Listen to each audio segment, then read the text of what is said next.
Nah, pagi hari ini kita mau berbicara tentang bertindak dengan iman ya. Oke. Saya yakin dan percaya bahwa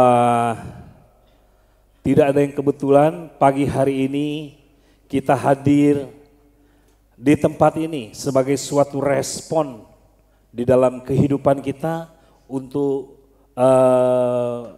mengalami ya apa yang mustahil ya.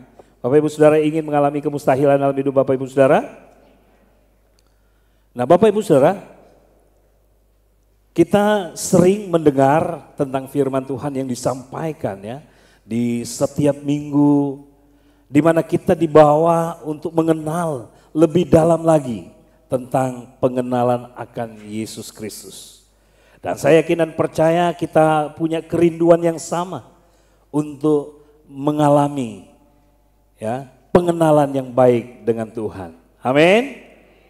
Nah, Bapak Ibu Saudara, tentu bahwa setiap hari, setiap saat ya, seperti apa yang kita dengar setiap khotbah yang disampaikan. Bisa dikatakan bahwa tidak ada satupun di antara kita pada hari ini yang tidak punya masalah. Betul ya? Kita semua punya masalah, punya pergumulan masing-masing ya, setiap pribadi kita. Ada yang bilang atau ada yang berkata bahwa ini masalah yang saya hadapi ini masalah kecil. Ada juga yang berkata, wah ini masalah yang saya hadapi ini nggak bisa dianggap remeh. Ini masalah besar ini ya. Kemudian kita mendengar setiap firman Tuhan yang disampaikan bahwa masalah itu biasa. Betul ya? Betul? Masalah itu apa? Atau luar biasa? Nah, masalah itu biasa. Kenapa kita berkata masalah itu biasa? Karena kita punya Tuhan yang luar biasa. Jadi mau sekecil, mau sebesar apapun masalah yang kita hadapi, kita bisa hadapi karena kita punya Allah yang luar biasa. Amin. Karena itu Bapak Ibu Saudara, kita harus andalkan Tuhan. Berapa banyak Bapak Ibu Saudara yang masih andalkan Tuhan? Nah, Bapak Ibu Saudara, kalau kita masih mengandalkan Tuhan, yakin dan percaya bahwa kita tetap senantiasa mengalami perkara-perkara besar dalam kehidupan kita yang tidak bisa kita anggap remeh. Setiap persoalan yang kita hadapi, kita lihat bahwa sungguh ketika kita menghadapinya, kita mendapatkan solusi yang terbaik. Amin. Nah, Bapak Ibu Saudara, kita membaca firman Tuhan yang jadi panduan kita pagi hari ini. Terdapat di dalam kitab Markus pasalnya yang kelima, ayatnya yang ke-26 sampai ayatnya yang ke-27. Markus pasalnya yang ke-5,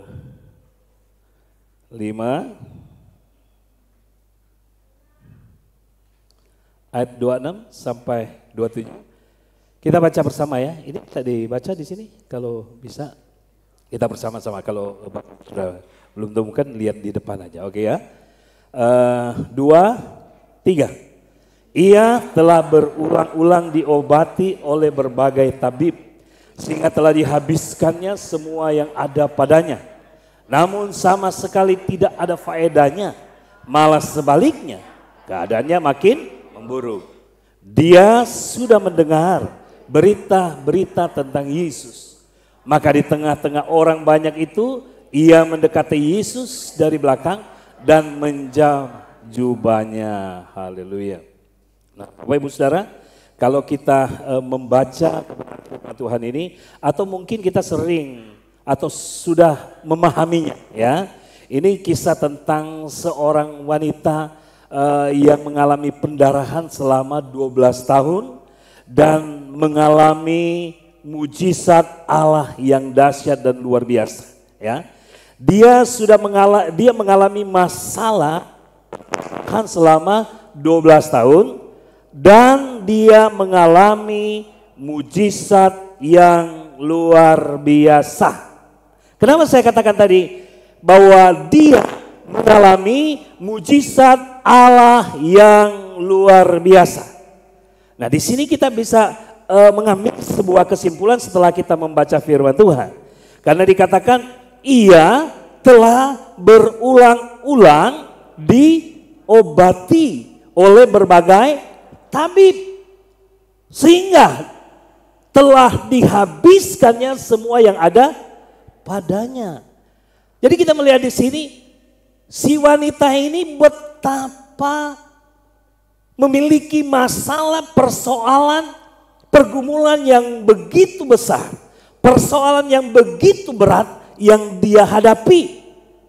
Tetapi di dalam firman Tuhan ini dikatakan bahwa wanita yang mengalami masalah yang besar, persoalan yang cukup rumit yang dia hadapi, ya, yang mungkin sering membuat dia bingung, yang mungkin sering dia berteriak-teriak karena mungkin bisa saja kesakitan, atau mungkin dia sudah berkata aku sudah tidak berdaya karena masalahnya.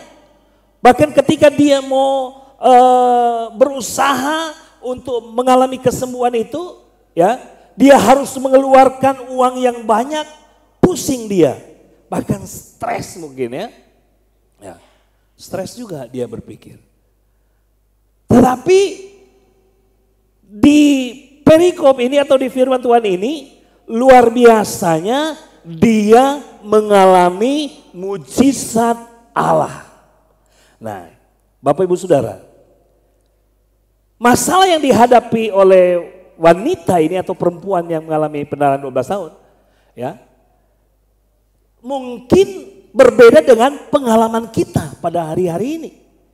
Kita tidak mengalami penyakit seperti yang dia hadapi, tetapi masalah itu bisa dikatakan mungkin ada kesamaan, gitu ya.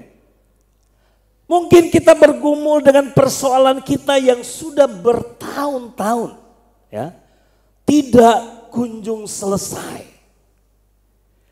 Ya, kita punya masalah yang cukup berat, sudah kita alami bukan sebulan 2 bulan, tetapi sudah bertahun-tahun kita alami. Pastikan hari ini kita mendapatkan solusinya. Amin. Kita harus mengalami mujizat Allah di dalam kehidupan kita. Berapa banyak Bapak Ibu Saudara yang ingin mengalami mujizat? Haleluya, kita semua yakin apapun masalahnya kita ingin mengalami mujizat Tuhan. Ya. Nah, Bapak Ibu Saudara, kalau kita bicara ini ada sebuah ungkapan atau slogan mungkin dikatakan begini. Hasil tidak akan pernah mengkhianati usaha. Tapi saya mengambil kesimpulan, apakah benar hasil tidak akan pernah mengkhianati usaha? Ya. Banyak orang menjadi motivator, ya. Mereka memotivasi setiap anggota-anggota untuk melakukan kegiatan, melakukan usaha. Karena kalau dia berusaha pasti ada hasilnya. Bapak Ibu Saudara, saya pernah menjalankan pekerjaan ya di Prudensial. Nah, di asuransi dulu kami dimotivasi. Pokoknya pasti sukses, pasti berhasil. Woi, ribuan yang hadir. Pasti sukses, pasti berhasil. Enggak susah menjalankannya. Cukup copy paste katanya kan. Lihat leader apa yang dia lakukan, cukup kau tiru. Copy apa yang dia lakukan, lakukan. Pasti sukses, pasti berhasil. Nah, Bapak Ibu Saudara, saya lakukan Bapak Ibu Saudara sesuai dengan apa yang diamanatkan. Nah, Bapak Ibu Saudara, saya keluar masuk rumah, ya, keluar masuk toko. Tapi apa yang terjadi Bapak Ibu Saudara? Saya ditolak dan ditolak Bapak Ibu Saudara. Tapi saya tetap bersemangat, saya harus lakukan ini, lakukan itu. Dan bukan hanya saya lakukan di daerah Jakarta Bapak Ibu Saudara. Ya, karena saya pernah melakukan di Ciledug itu, toko-toko di situ saya kelilingin. Saya di Kramat Jati, saya keluar masuk toko. Sampai di puncak sana dilakukan, kita dimotivasi, saya bergerak maju. Bahkan sampai saya bergerak bukan hanya di sini. Demi kesuksesan Bapak Ibu. Satu orang bilang dia ada di Bali, saya udah telepon, udah sukses, tinggal closing. Saya berangkat ke Bali hanya untuk ketemu satu orang. Closing Bapak Ibu Saudara. Closingnya di bandara. Berapa kali bayar, akhirnya berhenti. Ya. Dan saya sudah di Bali, nggak cukup sampai di situ karena harus copy paste. Lihat apa yang dilakukan oleh leader singer. Kebiasaan di gereja leader singer ya. Emang di Prudensial ada yang nggak ada singer ya. Pokoknya lihat apa yang dilakukan oleh leader, dilakukan. Sampai Bapak Ibu Saudara tahu ya, sadar saya di Ruteng ya. Di Ruteng itu Flores gitu ya. Di daerah Flores. Sampai 3 minggu saya di sana Bapak Ibu Saudara. Keluar masuk kantor. Masuk kantor PLN, kita presentasi di sana. Pokoknya perkantoran kami masuk di sana. Sadar-sadar udah 3 minggu nggak ada yang closing gitu ya, belum ada yang closing. Saya bilang sama teman saya udah 3 minggu ninggalin keluarga, saya harus pulang. Akhirnya saya pulang. Nah Bapak Ibu Saudara, dibilang hasil tidak pernah mengkhianati usaha. Nah Bapak Ibu Saudara, belum tentu kita berusaha, kita mendapatkan hasil. Usaha yang bagaimana dulu gitu ya. Semua orang berusaha, tapi kan kita lihat emang semua orang yang berusaha ini berhasil? Belum tentu. Makanya hasil tidak akan pernah mengkhianati usaha. Nah kita lihat si wanita ini berusaha nggak dia untuk mendapatkan kesembuhan? Dia berusaha Bapak Ibu Saudara. Dia sudah keliling dari dokter satu ke dokter yang lain ya. Bahkan itu uangnya sudah habis. Uangnya bukannya sudah habis, dikatakan di situ sih nggak dibilang sudah habis. Tapi uangnya sudah dikeluarkan demikian banyak. Tetapi toh semua usahanya tidak berhasil. Ya, tidak berhasil. Nah Bapak Ibu Saudara, ini kita harus punya usaha. Tapi sesuai dengan tema pada hari ini bahwa kita harus bertindak dengan iman. Nah, kemudian kita mungkin muncul pertanyaan, apa yang dimaksud dengan bertindak dengan iman? Nah, ini kita berdasarkan seperti itu. Jadi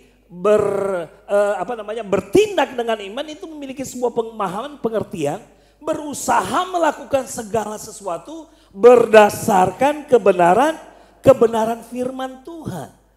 Jadi kita melakukan segala sesuatu itu harus dilandaskan atau berdasarkan di atas kebenaran firman Tuhan. Kita telah mendengar khotbah-khotbah yang lalu tentang bagaimana ya kita harus hidup ya berjalan di dalam iman, di mana kita harus tahu pahami bahwa iman adalah dasar dari segala sesuatu yang tidak kita lihat, dan segala iman adalah dasar dari segala sesuatu yang kita harapkan. Dan bukti dari segala sesuatu yang tidak kita lihat.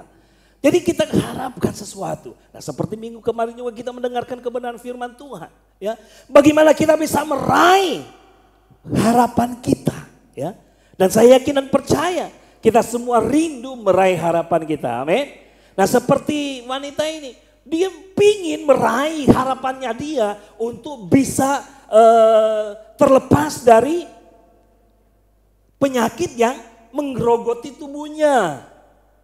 Tetapi dengan usahanya ya yang sedemikian rupa ternyata belum bisa membuahkan hasil. Sampai akhirnya dia mengalami perjumpaan dengan Yesus. Nah, Bapak Ibu Saudara, kalau kita berbicara tentang bertindak dengan iman, sesuai dengan kebenaran firman Tuhan yang kita sudah baca, ada 2 hal setidaknya yang harus kita pelajari pada hari ini. Ya, bagaimana bertindak dengan iman ya. Ada 2 hal penting yang harus kita miliki untuk bisa bertindak dalam iman ya. Dua hal penting yang harus ada di dalam kehidupan kita supaya kita bisa bertindak dengan iman. Karena ada banyak orang atau ada orang yang berkata, saya sudah bertindak dengan iman. Tetapi kenapa itu belum terjadi? Nah, kita mau berbicara tentang dua hal penting yang berkaitan dengan bertindak dengan iman ya, agar supaya kita bisa bertindak dengan iman. Pertama, kita harus memiliki iman yang teguh atau kokoh berdasarkan kebenaran firman. Jadi iman kita, sebuah keyakinan yang kita bangun di dalam kehidupan kita harus dibangun berdasarkan atas kebenaran firman Tuhan. Jadi kalau kita memiliki firman Tuhan, kemudian kita bangun iman kita di atas kebenaran itu, pasti itu sesuatu yang dahsyat. Dan kedua, kita harus memiliki inisiatif untuk bertindak mendekat kepada Yesus. Karena hal ini kita pelajari dari kehidupan wanita tadi ya. Jadi pertama kita melihat bagaimana bertindak dengan iman ya. Di mana pertama yang kita mau pelajari pada hari ini, miliki iman yang teguh dan kokoh berdasarkan kebenaran firman Tuhan. Kokoh dan teguh ini adalah iman yang tidak mudah dipengaruhi oleh pengaruh-pengaruh duniawi. Iman yang tidak gampang goyah ya, karena situasi dan kondisi yang terjadi di sekitar kita.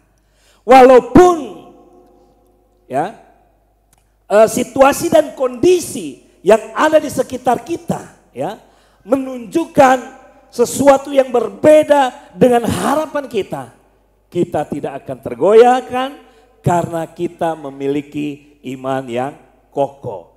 Nah, Bapak Ibu Saudara, iman yang kokoh, iman yang berdasarkan firman Tuhan itu seperti apa? Kita tahu. Seperti apa yang saya sampaikan tadi tentang wanita yang mengalami pendarahan 12 tahun ini ya.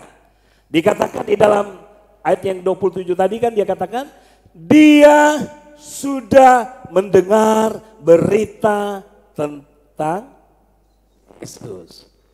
Jadi wanita ini bisa mengalami mujizat Tuhan, bisa mengalami kelepasan karena ternyata dirinya, hidupnya, ya, dia telah membangun keyakinan, membangun kepercayaan, membangun imannya yang kokoh, iman yang teguh, ya. Dia sudah membangun imannya, karena iman, Bapak Ibu Saudara, kita harus ingat, iman itu dikatakan dalam firman Tuhan, ya, di dalam kitab Roma 10 ayat 17 dia katakan apa? Dikatakan, jadi iman itu timbul dari pendengaran dan pendengaran oleh firman Kristus. Yang menjadi pertanyaan saya, sudahkah kita memiliki iman di dalam kehidupan kita? Nah, Bapak Ibu Saudara bisa menjawab dalam hati Bapak Ibu Saudara, iya, saya sudah memiliki iman. Benarkah Bapak Ibu Saudara sudah memiliki iman di dalam kehidupan Bapak Ibu Saudara? Karena dikatakan iman yang ada di dalam diri kita, Paulus berbicara kepada jemaat di Roma dan firman yang sama mengingatkan kepada kita pada hari ini bahwa kalau kita mau memiliki iman yang kokoh, iman yang teguh, maka kita harus memiliki pendengaran akan firman Allah. Kita harus mau mendengarkan firman Tuhan di dalam kehidupan kita. Karena firman Tuhan inilah yang menjadi dasar dari kehidupan kita menjalani setiap langkah-langkah hidup kita. Karena di dalam setiap langkah hidup kita, kita diperhadapkan dengan berbagai macam persoalan, pergumulan setiap hari. Tanpa firman kita tidak kuat. Tanpa firman di dalam kehidupan kita, kita tidak akan mampu menyelesaikan masalah di dalam kehidupan kita. Ya. Karena itu kita harus mau mendengarkan firman Tuhan. Tidak hanya sekedar datang di gereja mendengarkan firman Tuhan yang disampaikan di dalam setiap khotbah minggu. Tetapi di rumah bagaimana? Karena setiap hari, setiap saat firman Tuhan ini yang harus menjadi kekuatan di dalam kehidupan kita. Ada banyak orang hadir di gereja setiap minggu ketika firman Tuhan disampaikan. Pendeta berbicara, pendeta memotivasi jemaatnya. Pendeta bilang, saudara diberkati, apa balasannya? Saudara mau diberkati? Amin. Saudara mau sembuh? Amin. Ya. Saudara mau sukses? Tapi aminnya di gereja. Kalau udah keluar dari gereja, ini kayaknya sakit masih tetap terus. Kayaknya saya nggak ada potongan orang sukses. Jadi saya nggak bisa menjadi sukses. Nah saudara, firman Tuhan harus melekat di dalam bibir dan hati kita. Jadi harus ada lengkap. Di dalam pikiran, hati, dan mulut kita harus dikuasai oleh firman. Banyak orang menguasai firman, tapi mereka tidak dikuasai oleh firman. Mereka menguasai firman hanya digunakan untuk memproteksi dirinya, ya, untuk digunakan untuk membenarkan dirinya, ya, dari kalau ada serangan-serangan ini dia menutup kelemahannya itu, oh dia pakai firman gitu ya. Tapi di dalam perilaku perbuatannya sehari-hari tidak menunjukkan bahwa dia dekat dengan Tuhan. Nah Bapak Ibu Saudara, jadi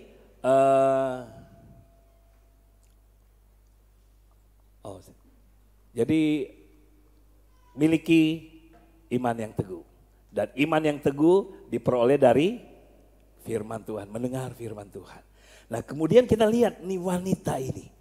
Ternyata wanita ini yang membuat dia memiliki keyakinan yang kokoh, yang luar biasa. Ya, dia katakan kan, dia sudah mendengar berita-berita tentang Yesus. Nah apa rupanya berita yang ia dengar Bapak Ibu Saudara? Kalau kita membaca di dalam pasal-pasal sebelumnya, bagaimana dicatat di dalam kitab Markus pasal 2 ayat 1 sampai 12, Yesus menyembuhkan orang yang lumpuh, ya. Di mana orang yang lumpuh ini digotong oleh 4 orang, ya. Ingat peristiwanya, orang berdesak-desakan di dalam rumah gitu ya, di mana Yesus hadir, tapi mereka nggak bisa menembus, mereka tidak bisa masuk karena banyak orang, saking banyaknya orang, ini orang yang menggotong dia, mereka bawa dia lewat atap rumah dan kemudian diturunkan pas depan Yesus dan dia mengalami kesembuhan. Berita-berita seperti ini didengar oleh wanita ini, ya. Dia tahu bahwa berita-berita seperti itu. Kemudian Markus 3 ayat 1 sampai 6, orang sakit sebelah tangan. Bapak Ibu bisa baca di situ.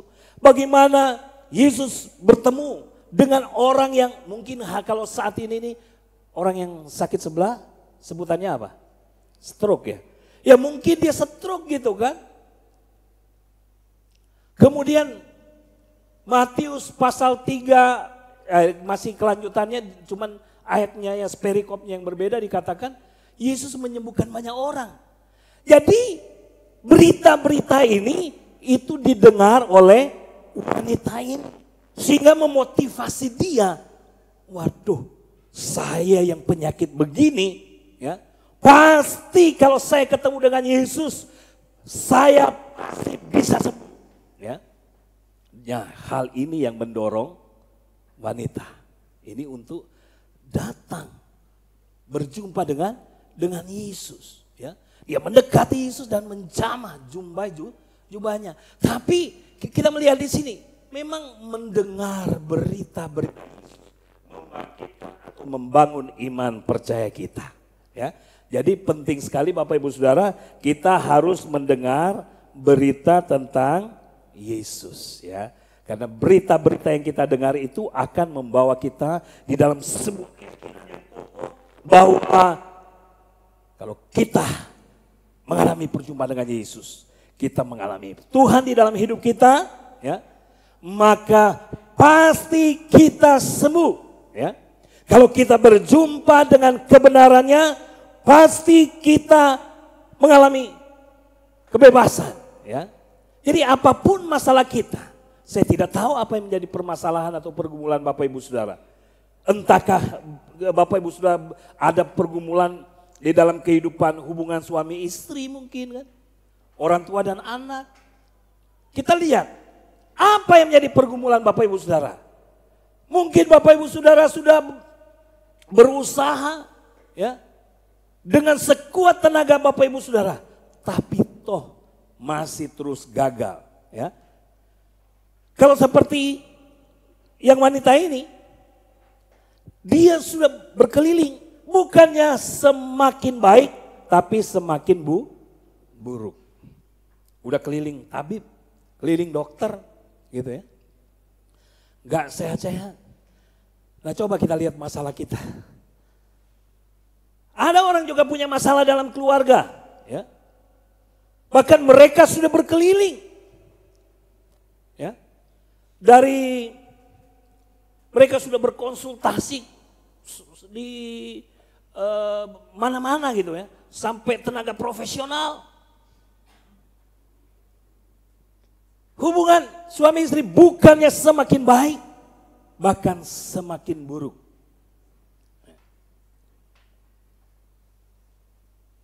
Nah, pagi ini Bapak Ibu Saudara, adakah kita mengandalkan Tuhan? Adakah kita mau datang kepada Tuhan?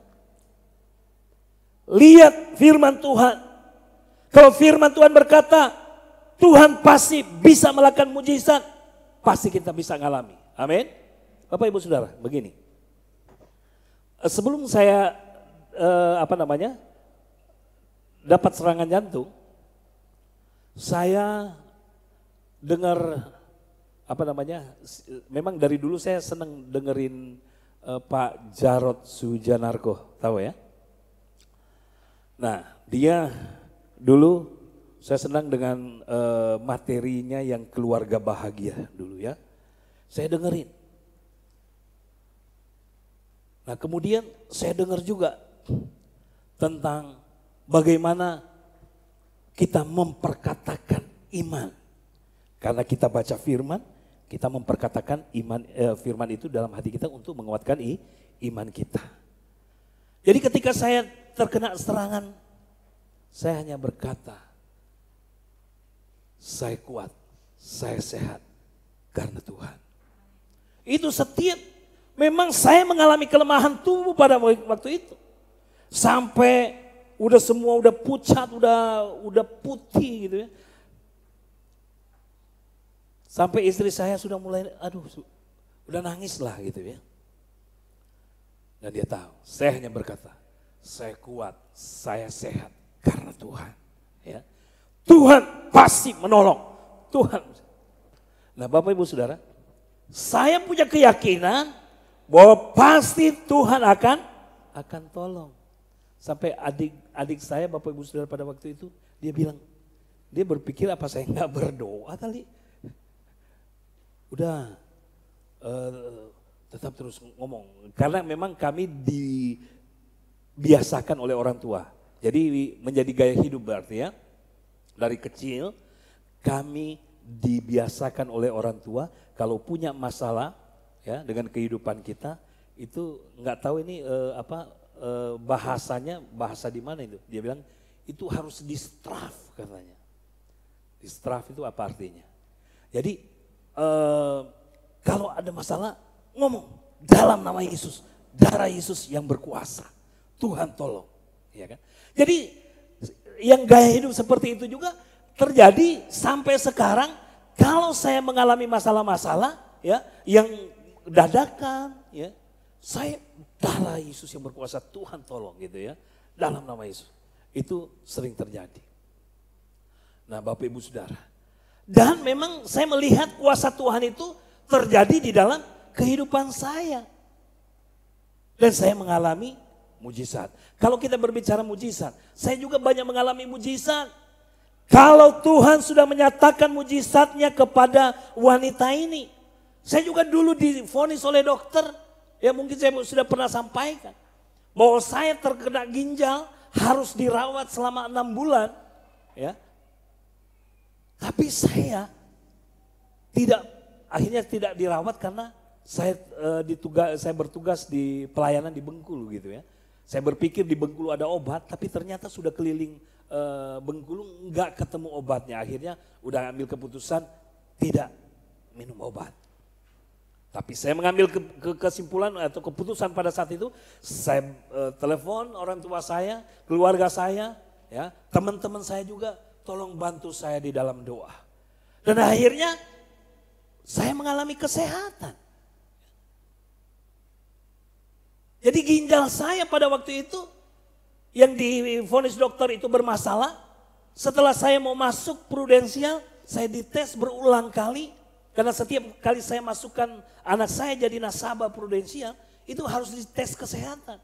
Dan dari prudensial berkata, atau dari hasil tes itu, cek medical itu, mengatakan bahwa ginjal saya sehat, Bapak Ibu Saudara.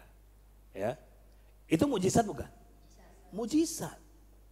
Sekarang juga Bapak Ibu Saudara saya masih mengharapkan mujizat. Ini Bapak Ibu Saudara, lihat sekarang ini kan saya bisa ya. Tapi tahu enggak Bapak Ibu Saudara? Dan enggak mungkin Saudara tahu lah ya. Apa yang saya alami. Ini udah seminggu ini kepala saya agak sakit. Padahal udah berapa lama udah saya mulai Senin kemarin. Semalam juga sakit. Saya berdoa kepada Tuhan. Tuhan besok mau berkhotbah gimana? Tadi juga masih ini. Tuhan tolong dalam nama Yesus sembuh. Dalam nama Yesus. Tapi sekarang Bapak Ibu Saudara. Ini nggak sakit lagi Bapak Ibu Saudara. Padahal tadi saya bergumul. Apalagi saya terima video dari adik saya. Dan setelah itu saya mendapatkan video yang sama yang dikirim oleh Pak Sandi kalau nggak salah ya. Bahwa ada seorang wanita ya, seorang pelayan. Dia mimpin pujian, tiba-tiba nggak kuat dia di sini, akhirnya dia roboh, jatuh. Saya bilang, Tuhan ampuni saya. Terkadang kalau lihat begitu, itu mikir juga kan, itu kemungkinan terjadi nggak sama saya? Karena saya sebagai pembicara, iya bisa saja. Makanya saya bilang, saya sering katakan sama istri saya, kalau nggak kuat, udah berhenti. Saya berapa kali lagi khotbah, itu tiba-tiba kayak nafas mau ini. Akhirnya sebenarnya masih belum selesai. Saya cepat-cepat doa penutup waktu itu. Ya. Rabu juga pernah begitu. Nah, singkat cerita Bapak Ibu Saudara, saya dicek. Setelah jantung, saya dicek. Memang kalau dicek itu cek terus bisa bermunculan katanya penyakit ya. Tapi saya cek gitu ya. Cek, akhirnya dicek kreatinin. Waduh, ini kan berita kan? Kalau kita cek hasilnya menjadi berita nggak yang kita dengar? Nah, berita yang kita dengar bisa membuat iman kita kuat atau bisa membuat kita lemah. Kalau kayak begitu, saya dibilang lagi sama dokter, kreatininnya bermasalah. Itu batasnya 1,2 atau apa 2,20 itu udah kalau nggak salah 1,26 ya apa 2,26 pokoknya selisih 4 udah lebih gitu kan. Oh Tuhan tolong harus jaga makanan ini ya kan, nggak boleh goreng-gorengan, berdoa lagi. Nah, kemudian saya dites lagi Bapak Ibu Saudara di CT scan karena kepalanya sakit. Akhirnya saya di CT scan juga. Itu memunculkan berita yang baik apa enggak? Bapak Ibu Saudara, CT scan, sebelum CT scan saya berdoa Tuhan tolong bersihkan semua penyakit. Kalau ada penyakit yang ada di kepala saya, bersihkan dalam nama Yesus. Aku perintahkan semua sakit penyakit keluar dalam nama Yesus. sehat sembuh. Bapak Ibu Saudara, setelah di CT scan, kemudian sebulan kemudian baru ketahuan hasilnya. Mau tahu Bapak Ibu Saudara hasilnya? Hasilnya bersih katanya kan. Oh haleluya. Kata dokter bersih. Saya langsung bilang sama dokter, oh puji Tuhan. Oh dia langsung bilang, oh puji Tuhan dokter. Dia bilang sama saya, waduh seneng ya. Karena nggak ada masalah. Terus dia bilang, itu nggak usah takut lagi, itu penyakit kamu itu nggak buat kamu mati. Wah, jadi berita yang baik itu ya, nggak membuat kamu mati. Oh Tuhan terima kasih. Jadi dan firman Tuhan bilang, aku kuat, aku sehat karena Tuhan. Tapi bukan berarti Bapak Ibu Saudara kita nggak mengalami kesulitan, mengalami masalah. Justru kalau kita mengalami masalah, kesulitan, di situ kita bisa mengalami kuasa Tuhan, mujizat Tuhan. Amin. Jadi di sini dia katakan bahwa dia mendengar berita-berita yang baik. Jadi kalau kita ingin mengalami hal-hal yang luar biasa, perbanyak berita yang baik ya di dalam, baik di pikiran hati kita. Jangan banyak pikiran yang negatif Bapak Ibu Saudara. Ya, kalau banyak pikiran yang negatif masuk dalam pikiran kita, kemudian nyantol di hati kita, ya dia berdiam, ya istilahnya dia senang bersukacita di dalam hati. Wah ini yang repot Bapak Ibu Saudara. Semua hal-hal yang negatif itu harus disingkirkan. Orang mungkin berkata, kamu tidak akan sembuh. Kita harus bilang, tidak, saya sehat, kuat karena Tuhan. Ya, saya harus mengalami kekuatan kesehatan karena Tuhan bersama dengan saya. Walaupun saya masih kelihatan masih belum sehat, kita harus beriman kepada Tuhan. Amin. Tapi Bapak Ibu Saudara benar, ini saya juga memang heran. Karena memang yang namanya mujizat itu mengherankan. Ini benar ini. Bukan saya membuat, kadang kan kami berbicara, terkadang orang kalau berbicara itu membesar-besarkan sesuatu. Ya. Untuk memotivasi orang, terkadang orang membesar-besarkan sesuatu yang tidak menjadi pengalaman, itu disampaikan supaya orang wow. Tapi Bapak Ibu Saudara saya benar mengalami hal yang luar biasa. Ini adalah mujizat. Amin. Bapak Ibu Saudara. Jadi saya yakin dan percaya apapun yang menjadi pergumulan kita, masalah kita, ingat. Karena kalau kita mau berkenan kepada Tuhan, ya kita harus memiliki iman yang teguh. Ya. Karena dikatakan tetapi tanpa iman tidak mungkin orang berkenan kepada Allah. Jadi kalau kita punya iman, maka dikatakan kita berkenan kepada Allah. Yesus melihat iman yang ada di dalam diri, di dalam hidup si wanita ini. Ya. Makanya dia berkenan melakukan hal yang luar biasa, mujizat Tuhan. Dia mengalami mujizat Tuhan. Hari ini juga, ya, mari kita mau menunjukkan kepada Tuhan bahwa kita ini adalah orang-orang yang pantas untuk ditolong oleh Tuhan. Amin. Nah Bapak Ibu Saudara, selanjutnya yang kedua Bapak Ibu Saudara ya. Bapak Ibu Saudara, hal yang kedua selain kita memiliki iman yang teguh, yang kokoh, dan ingat iman yang teguh dan kokoh itu terjadi karena akibat dari kita membangun iman kita itu di atas dasar kebenaran firman Tuhan. Jadi penuhi hidup kita dengan firman. Nah kalau hidup kita sudah dipenuhi oleh firman, nggak cukup sampai di situ Bapak Ibu Saudara. Banyak orang mengerti firman, memahami firman, tetapi mereka tidak untuk melakukannya. Kita harus menjadi pelaku-pelaku firman. Amin.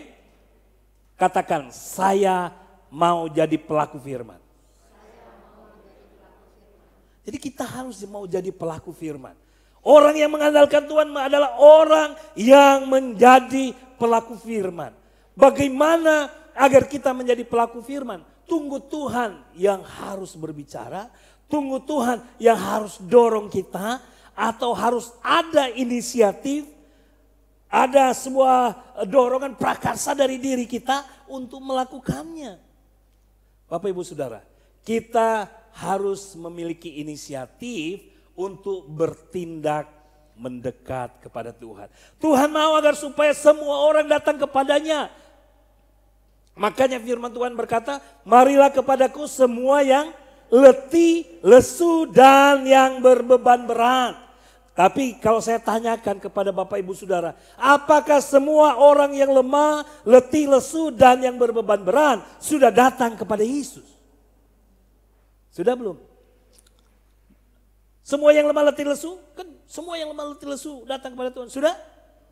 Nah kalau belum, kenapa mereka tidak mau datang? Kenapa mereka belum dekat dengan Tuhan? Kenapa mereka belum mengalami kelepasan di dalam diri mereka? Hal ini miliki inisiatif, ya. Karena kita harus miliki inisiatif untuk bertindak mendekat kepada Tuhan. Bapak Ibu Saudara datang di tempat ini, memang ada firman Tuhan berkata bahwa kalau bukan Tuhan yang memanggil kamu, ya, tidak ada seorang pun yang bisa datang kepada Bapa. Tapi Bapak Ibu Saudara, saya mau ingatkan Bapak Ibu Saudara, kalau kita tidak mempunyai inisiatif dalam diri kita untuk berangkat ke gereja, kita tidak akan mungkin ada di tempat ini. Kenapa? Karena kita diciptakan oleh Tuhan sebagai manusia yang punya kehendak bebas untuk memilih. Bapak Ibu Saudara, untuk datang ke gereja saja Tuhan tidak paksa Bapak Ibu Saudara. Ya. Ini ada di dalam kehendak kita. Makanya kita harus punya inisiatif. Mau ingin mengalami perkara yang luar biasa, mengalami mujizat yang dahsyat, kita harus punya inisiatif juga untuk mendekat kepada Tuhan. Ya, karena di sini dikatakan ya Bapak Ibu Saudara, di dalam Markus pasal 5 ayat yang ke-27, dia katakan bahwa dia sudah mendengar berita tentang Yesus, maka di tengah-tengah orang banyak itu, apa dia katakan? Ia mendekati Yesus dari belakang dan menjamah jubahnya. Jadi ketika mereka mengalami pertemuan, ya, yang berusaha mendekat, di antara dua orang ini siapa? Yesus atau wanita ini yang mendekat? Di sini dikatakan bahwa ia di sini adalah wanita yang mengalami pendarahan. Ia mendekati Yesus dari belakang dan menjamah jubahnya. Ya. Artinya harus ada inisiatif dari diri kita untuk dekat kepada Tuhan. Kalau kita punya masalah, pergumulan, jangan Tuhan, oh nanti Tuhan datang kok. Ya pasti Tuhan akan tangkap kita. Ya, kalau kita mau berbuat dosa nggak apa-apa. Nanti Tuhan tangkap kita karena kita orang yang dikasihi Tuhan. Kita mau berbuat dosa, nanti kita ditangkap lagi. Nah Bapak Ibu Saudara, kita harus berinisiatif untuk dekat kepada Tuhan. Kalau kita ingin mengalami perkara luar biasa seperti wanita, kita lihat di sini ada gambarnya. Dia berusaha untuk meraih, untuk mencapai jubah Yesus. Ya. Jadi dia mendekat. Kenapa dia mendekat? Karena dia memahami bahwa dia punya masalah yang tidak bisa dia selesaikan secara pribadi. Dan dia sudah terbangun imannya, dia berpikir Yesus pasti bisa menolong dia. Yesus pasti bisa melakukan mujizat, maka dia mendekat. Saudara, percaya Yesus bisa melakukan mujizat dalam hidup kita? Ada masalah? Saudara nggak ada masalah? Ketika ada masalah, larinya kemana? Pada Tuhan atau ke yang lain? Banyak orang Bapak Ibu Saudara, ada orang-orang. Kalau ada masalah, untuk menghilangkan masalah, ada pelariannya. Dia pergi ke bar atau minum alkohol, kalau Manado sih memang yang paling murah itu cap tikus. Ya, tapi mereka tahu juga minum Johnny Walker gitu ya. Walaupun mereka di kampung tahu juga. Ya. Jadi minuman-minuman. Supaya apa katanya? Kalau mereka minum alkohol, masalahnya hilang. Larinya, kalau di ada daerah-daerah tertentu, jangankan pria, ada daerah tertentu punya kebiasaan wanita-wanita nyetun gitu ya, ngerokok. Di sini ada ibu-ibu yang suka ngerokok, sambil berpangku tangan gitu ya. Ada yang katanya kan, terus dibuatin lagi dengan berbagai macam gaya. Iya kan? Tahu berarti ya. Kalau dia udah begini, kayak ikan cupang gitu. Udah keluar itu asapnya itu kayak bulat-bulat begitu ya. Udah bulat-bulat begitu dia ingin raih. Ada juga karena masalah di dalam keluarga Bapak Ibu Saudara, ya tidak sedikit pria-pria ya kalau nggak mendapatkan pelayanan yang baik dari istrinya, dia pergi ke tempat lain, jajan di tempat lain untuk mendapatkan servis yang baik. Nah itu pelariannya. Karena dia berpikir, waduh masalah saya berat. Saya punya masalah dengan istri saya. Larinya ke tempat lain. Firman Tuhan bilang kalau kita punya masalah lari. Dekatkan dirimu kepada Tuhan. Jangan kalau punya masalah dekatkan diri kepada alkohol. Bukan kalau kita punya masalah dekatkan diri dengan rokok atau dengan kebiasaan-kebiasaan buruk. Kita harus dekatkan diri kepada Tuhan. Ada nggak melihat orang, kenapa kamu baca firman? Rajin ya baca firman. Oh iya, karena saya banyak masalah. Ya, banyak masalah makanya saya banyak baca firman. Tapi terkadang kita malu Bapak Ibu Saudara ya. Kadang, waduh nanti dibilang terlalu rohani lah. Ya. Banyak baca firman, terlalu rohani. Gak usah baca-baca firman. Yang penting katanya praktek. Apa yang mau dipraktekkan Bapak Ibu Saudara. Firman Tuhan harus diingat Bapak Ibu Saudara ya. Jadi dia yang berinisiatif. Jadi kita harus punya inisiatif. Ya, inisiatif untuk berjumpa dengan kebenaran. Ya, berjumpa dengan kebenaran. Inisiatif untuk mendengarkan firman Tuhan. Inisiatif untuk melakukan hal-hal yang baik. Di dalam pekerjaan kita. Kita tahu bahwa nilai-nilai yang harus kita terapkan. Kita tahu batasan-batasan mana yang harus kita lakukan di dalam dunia kerja. Ya. Kita bekerja, kita berusaha harus sesuai dengan nilai-nilai firman Tuhan. Kita berkata nggak apa-apa, bohong-bohong dikit mah nggak apa-apa. Dosa dikit mah nggak apa-apa. Bapak Ibu Saudara, dikit-dikit bisa jadi bukit. Ya. Kalau dikit bisa dilangkahi. Kalau sudah jadi bukit, gimana Bapak Ibu Saudara? Ya. Bisa KO kita ya. Jadi Bapak Ibu Saudara, jangan coba-coba ya melakukan hal yang ini. Dan ini Bapak Ibu Saudara ya. Kenapa? Kita lihat ya, dia punya inisiatif loh untuk melakukannya ya. Karena memang sudah terbangun imannya sehingga dia punya keyakinan yang pasti. Ini dia memiliki keyakinan yang pasti ya. Dia katakan, sebab katanya asalku jamah saja jubahnya aku akan sembuh. Nah terkadang Bapak Ibu Saudara kita berpikir, pokoknya kalau saya baca firman, saya mengalami perjumpaan dengan Tuhan, pasti masalah saya beres. Ya. Bukan berarti kita maksud saya kalau kita mengalami perjumpaan dengan Tuhan itu sudah menjadikan kita pribadi-pribadi yang membawa kita dalam kehidupan yang sesuai dengan kehendak Tuhan Ya, saya yakin dan percaya kita memiliki sebuah keyakinan yang pasti sehingga kita bisa berkata, asal ku jamah saja jubahnya, aku akan sembuh.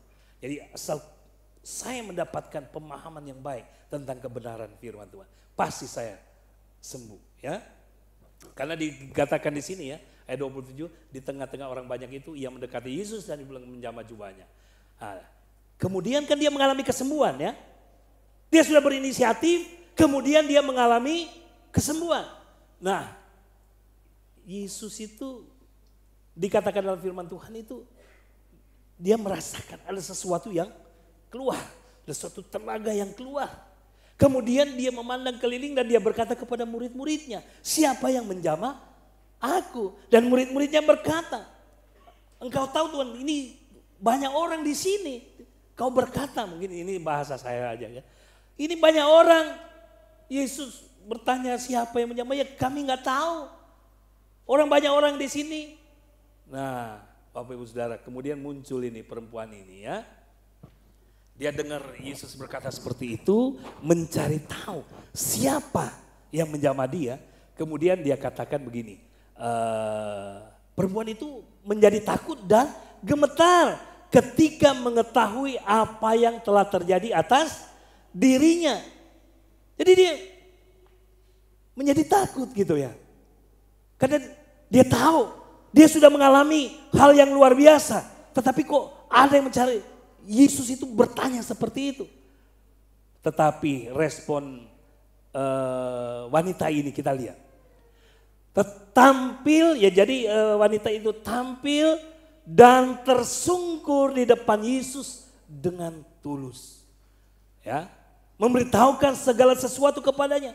Jadi ketika dia mendengar Yesus bertanya seperti itu, kemudian dia mengambil sebuah respon yang baik untuk menunjukkan bahwa dia sangat menghormati Yesus ya. Dengan penuh kerendahan hati, tentu dia tersungkur ya kan, di depan Yesus. Dan dengan tulus dia memberitahukan segala sesuatu kepadanya. Nah, kita juga harusnya seperti itu Bapak Ibu Saudara. Kita mengalami hal-hal yang luar biasa dalam kehidupan kita, kita seharusnya selayaknya kita datang kepada Tuhan dengan penuh kerendahan hati. Kita akan katakan kepada Tuhan, Tuhan terima kasih atas apa yang Engkau sudah lakukan di dalam kehidupanku. Aku sudah mengalami kesuksesan, aku sudah mengalami pemulihan, aku sudah mengalami kesembuhan. Semua karena Yesus, semua karena Tuhan. Ini bukan karena kuat dan gagahku, tapi semua karena Tuhan. Nah Bapak Ibu Saudara, seharusnya selayaknya kita seperti itu. Tapi kita melihat tidak sedikit orang yang mengalami mujizat Tuhan. Yang dulunya mereka mungkin tidak siapa-siapa. Tapi sekarang sudah menjadi siapa-siapa. Orang kan bilang suka begitu ya. Wah saya dulu tidak siapa-siapa, tapi sekarang udah siapa-siapa. Karena mungkin udah sukses, udah berhasil gitu kan. Nah banyak orang udah mengalami pertolongan Tuhan. Tetapi ketika mereka mengalami pertolongan Tuhan, mereka tidak kunjung datang, merendahkan hati, merendahkan diri mereka di hadapan Tuhan. Malah mereka dengan sombongnya, mereka berpikir ini saya adalah pribadi yang sukses. Ini saya adalah orang yang kuat, orang yang sehat. Jadi saya bisa jalan-jalan kemana saja aku mau pergi, aku bisa karena aku kuat dan sehat. Mereka tidak mau datang kembali kepada Tuhan dan berkata kepada Tuhan, Tuhan terima kasih, aku sudah mengalami pertolongan. Nah Bapak Ibu Saudara, ingat, kita harus berinisiatif diri untuk mendekatkan diri kepada Tuhan. Amin. Namun Bapak Ibu Saudara ingat, kalau kita sudah mengalami pertolongan Tuhan, ingat kembali kepada Tuhan untuk mengucapkan syukur. Ya, sampaikan kepada Tuhan dengan penuh kerendahan hati kita. Ya, jangan bersikap sombong, angkuh. Ya, karena semua hanya karena Tuhan. Coba kita lihat diri kita. Ya, perhatikan diri kita. Kalau kita ada sebagaimana kita ada pada hari ini, itu semua karena Tuhan. Ya, kita mungkin lihat diri kita sehat, betul? Mungkin sudah, saya masih sakit. Iya, kau sakit tapi masih bisa ke gereja. Itu Semua karena anugerah Tuhan. Ya. Kita tetap bersyukur. Ya. Kita mungkin lemah tubuh, tapi roh kita tetap kuat. Ya. Karena saya pernah berkunjung kepada orang yang sakit, malah orang sakit ini yang khotbahin saya. Ya. Saya bilang, oh iya bagus ini kan. Ya dia bilang, ya Pak David, kita memang harus percaya. Saya mengalami perkara-perkara luar biasa. Udah sakit masih mengalami, masih sukacita menunjukkan kegembiraan. Itu udah sesuatu yang luar biasa. Ya, jadi mari Bapak Ibu Saudara, kita harus tetap menjadi pribadi yang rendah hati di hadapan Tuhan, menghormati Tuhan. Ya, dengan kita mengatakan kepada Tuhan, Tuhan Engkau baik. Engkau adalah yang dahsyat dan luar biasa. Semua karena-Mu Tuhan. Aku ada sebagaimana ada pada saat ini. Ini semua karena Tuhan. Amin. Jadi ingat Bapak Ibu Saudara, dua hal pada hari ini yang kita dengarkan. Kita harus bertindak dengan iman. Kalau tidak ada dua hal ini, jangan berkata kita bertindak dengan iman Bapak Ibu Saudara. Mungkin kita bertindak ya karena dengan kemauan kita aja. Ya, miliki iman yang teguh kokoh berdasarkan kebenaran firman Tuhan dan miliki inisiatif untuk bertindak mendekat kepada Yesus supaya kita diberikan sebuah keberanian ya untuk melakukan setiap hal-hal yang Tuhan mau. Oke, terima kasih Bapak Ibu Saudara. Mari kita bangkit berdiri semua, biarlah firman Tuhan ini boleh menjadi berkat bagi kita.